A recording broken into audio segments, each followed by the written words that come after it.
It's That Popular Podcast. Mitch Prinstein is a psychology professor at UNC Chapel Hill and the former chief science officer at the American Psychological Association. Aaron Keck is a political scientist and award-winning radio host. Together, they discuss the popular and not so popular quirks of human behavior. Welcome into That Popular Podcast. Now, here's Mitch and Aaron. Hello, Mitch. How's it going? I'm doing okay. How are you doing? I'm doing good. My husband and I just celebrated an anniversary, which is awesome. What anniversary? It is our eighth anniversary of our wedding. Wow. Yeah. Oh my God. I went back and forth on 8 and 9 because we actually have two anniversaries. We have the anniversary of when we were legally married for insurance purposes, which was 6 months before our actual, we're doing the ceremony and going through the process of actually getting married in front of our friends and family and loved ones. Oh, wow. So, of course, we celebrate both. Yeah, because of course. Why not? Yeah. And do you celebrate the day that you first met? We don't celebrate the day we first met. We celebrate the day we started, going out, the day we officially launched our relationship. Wait. Was there a proclamation? We are officially going out today? Or was it a date or? It wasn't a date. Okay. So if you ask Brad, it was a date. He made plans to hang out with me with the intention of starting a relationship. But we had known each other for several years before, and we had just sort of kind of organically been building up to starting a relationship. Yeah. So when the moment actually happens, it wasn't a date, it wasn't a proclamation, it just sort of happened organically. And I've been really lucky. That's been the case with all of the relationships that I've ever had. It never started with a date. It always was just, I met someone, we were hanging out, we were friends, we started hanging out more because we liked each other more, and just gradually built up to the point where, okay, we're pulling the trigger and starting a relationship. Wait a minute. So the day that Brad was officially going out with you on a date, what did you think you were doing that day? Oh, I kind of knew. Okay. I knew. Because we had built up to this point where... Okay.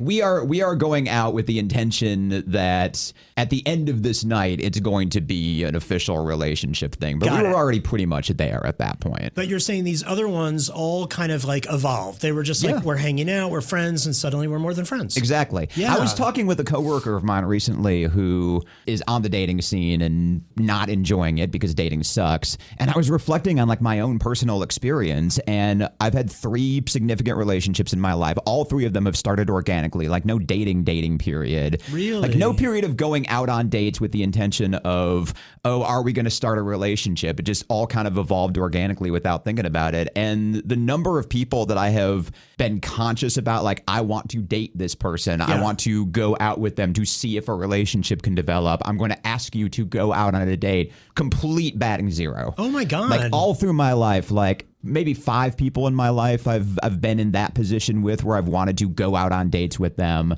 I managed to make it out on dates with 2 of them, and neither of them went anywhere. My dating batting average is literally 0. This is surprising. You're a very sociable guy. I would imagine the dating scene to be comfortable. Terrible. Oh my God. Absolutely terrible.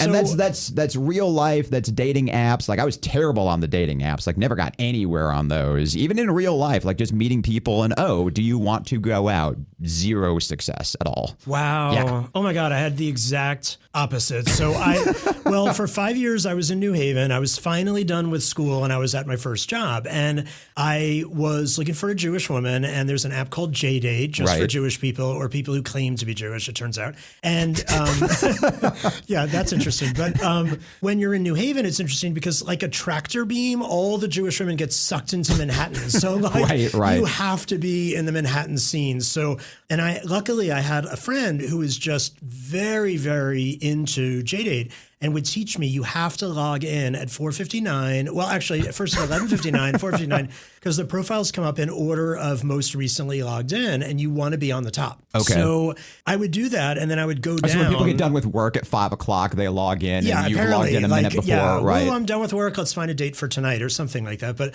so I would. This is going to sound horrible, but I would set up like a Friday night date and a Saturday night date and a Sunday brunch date. And I would drive down or take the train down from New Haven to Manhattan, do like 3 dates, stay on a futon in my friend's apartment and then go back up. And this just became like a serious job. second job that you have. Oh my God. Hundreds and hundreds. I actually once I had a date with this one woman on Friday night at this place that apparently Central Perk from Friends was kind of modeled after. Okay. And we were there. So we had like coffee date. And then the next day I had another date with a different woman for brunch, like about 20 blocks downtown.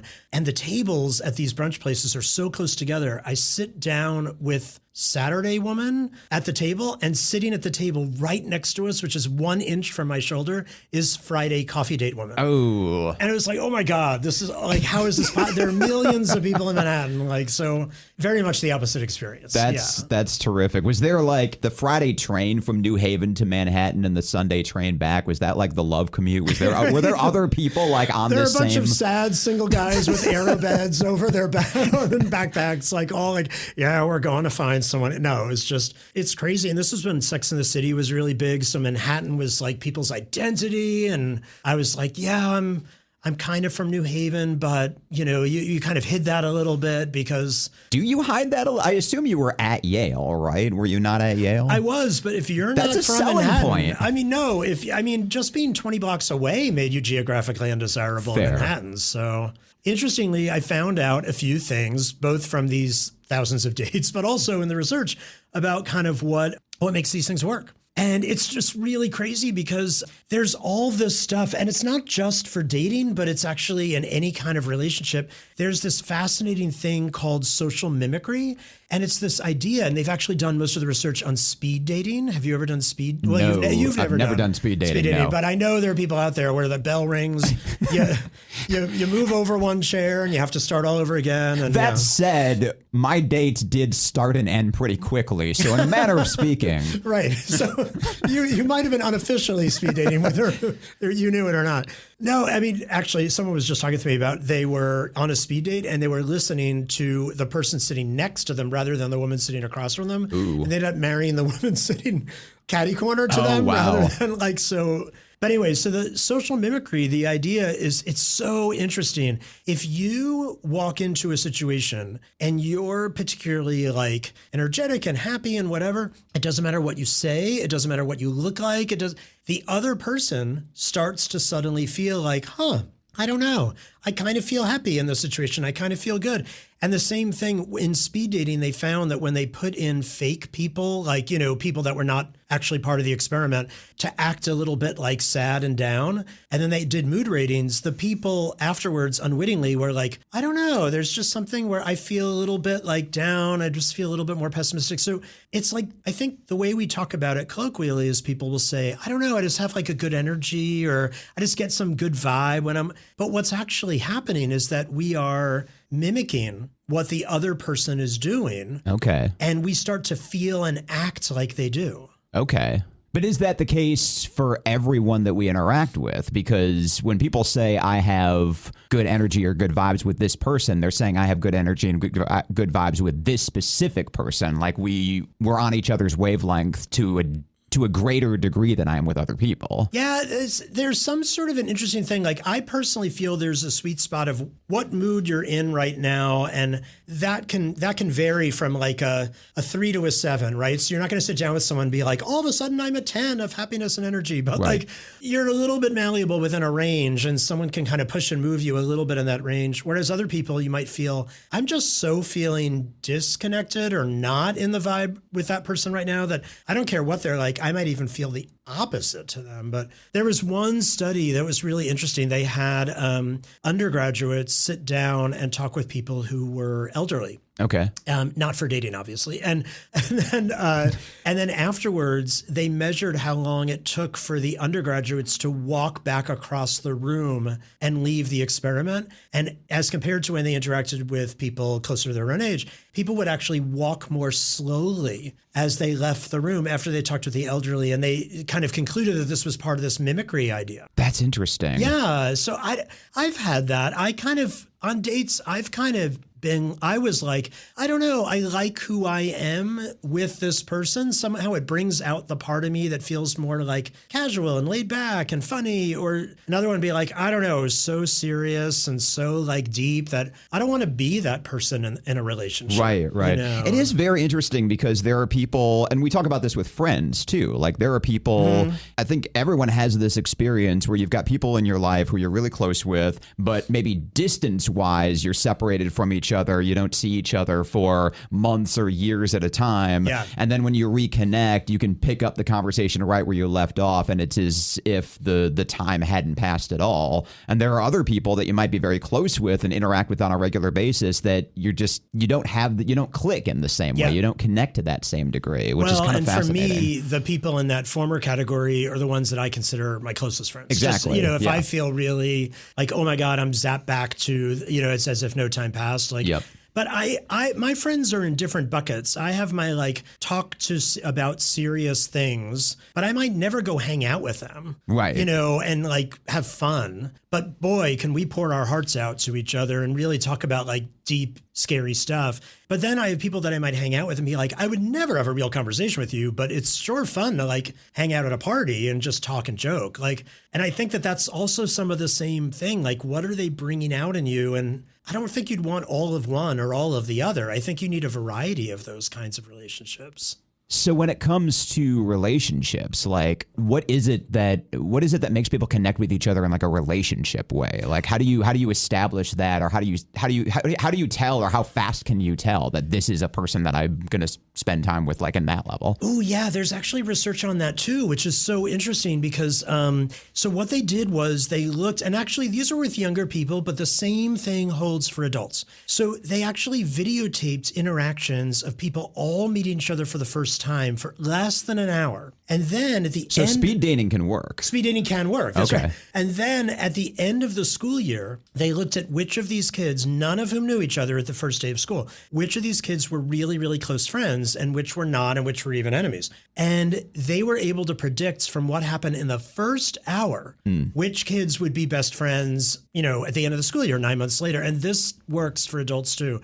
And it kind of makes sense in a way when you think about it. But the thing that's so important to do is asking tons of questions because you're trying to find common ground. And if you think about it, when you first meet somebody, especially as adults, there's like this, where do you work and where are you from? And but that whole thing, that whole dance is like, I'm looking for something that can launch into a bigger conversation. Oh, wait, you're from New York? I'm from New York. Which part? And then... 20 blocks away, get out of right, here. Exactly.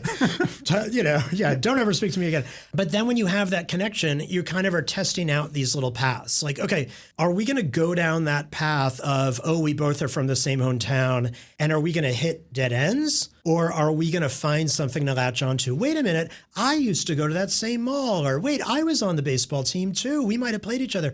Or, oh yeah, you spent a lot of time doing that. Yeah, I didn't. I hated that. And then it's like, okay, go back to the questions. And so you kind of retreat and you go back to the questions part and you're like searching. And then you try and find another lead. And the whole thing is people that are really good at spontaneously finding inroads, new paths. Okay, there's a question. I can connect to that question somehow. I can find something we have in common. They're the most successful. Interesting. I could see that. Do you do that? Like, when you meet, you're interviewing people constantly, more professional, but still you're meeting so many people. Like, how much is that part of what you do? So that's part of my question, because I interview people for a living, like 2-3 people a day, because that's just the radio show that I host. I talk to people on a regular basis, wide variety of folks in the community. And there are some people who come in and sit down for a conversation, and to me, it feels like pulling teeth to get any connection with them at all. And other people come in and sit down for a conversation, and I don't know what we're going to talk about. Like, I've got usually a couple of bullet points, like I'll ask about this, and we'll just see where it goes. Yeah. And then 15 minutes later, we're off on a completely different track of a conversation that I didn't anticipate, and we're going back and forth and we're having a great time. Yeah. And I don't know what it is about me and the other person and how we connect with each other that makes that conversation more flowy and has more of a rapport going than this other conversation. Well, in this situation, it's not just me. Like I do this for a living, but there are some people that I don't connect with and others that I do. But people are walking into this room feeling a little bit nervous because you're a professional host and they are probably not on the radio every day. And they're probably looking for some cues like, am I doing okay? Am I succeeding at this? And then you're probably verbally and non-verbally giving them a sense of like, oh, I'm enjoying this. This is going well. Let's go off on a tangent. Or like, okay, you're not answering my questions and now you're pissing me off a little bit. It is also my job to make them feel comfortable and feel like they're doing a good job, even when internally I am seething. I've had those conversations before too, where someone will just go off for a minute and a half on some other thing and not answer my question. And I'm hating every second of it, but I'm smiling and nodding and, oh yeah, no, this is great. This is great. I am going to edit so much of this later. But you're very good at it, right? So, I mean, you are probably conveying that in a very successful way to people, but in like a normal day-to-day situation, or if you meet somebody at a dinner party, like it is interesting if you really look at what's happening in a conversation, there's a lot of little test balloons that you're sending out. Like, I'm going to try and make a little bit of a joke. Like, yes. And I'm going to see if they like look at you like, wait, what? Humor? I'm confused. Like, then you're going to be like, oh, okay, like a parameter has just been put around this conversation. Like, we have to stay serious. Yep. And then you might be like, okay, I'm bored. I don't want to be serious right now. This is not fitting my vibe.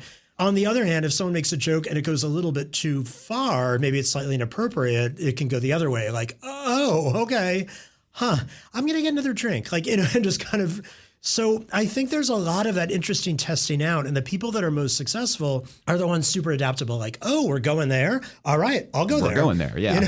Yep. But some people are more rigid. They're like, my comfort zone is really narrow, and we're going to talk about this serious topic, and I have no tolerance for joking about it. I have no interest in kind of changing the subject. I'm in this lane. Yeah. And then you're like, oh, okay, I'm kind of looking over your shoulder to see who might interrupt this conversation. That's fair. So I can. And it's different people feeling different ways at different times too. I've done research on laughter and humor and comedy. Yeah. And one of the things that comes out of the research is whether you find something funny has a little bit to do with what frame of mind you're in that given moment. Like, are you in a mood to laugh? Are you in a mood to be playful and think about things in a comic way? Or are you in serious mode, in which case someone tells a joke and it's going to rub you the wrong way? 5 hours later, you might be talking to the same person. They say the same thing, but you're in a different frame of mind, so you're fine with it. Yeah. And if you had that initial conversation 5 hours later, you'd be best friends. But if you have it 5 hours earlier, you don't click, and that establishes everything from going forward. 100%. 100%. So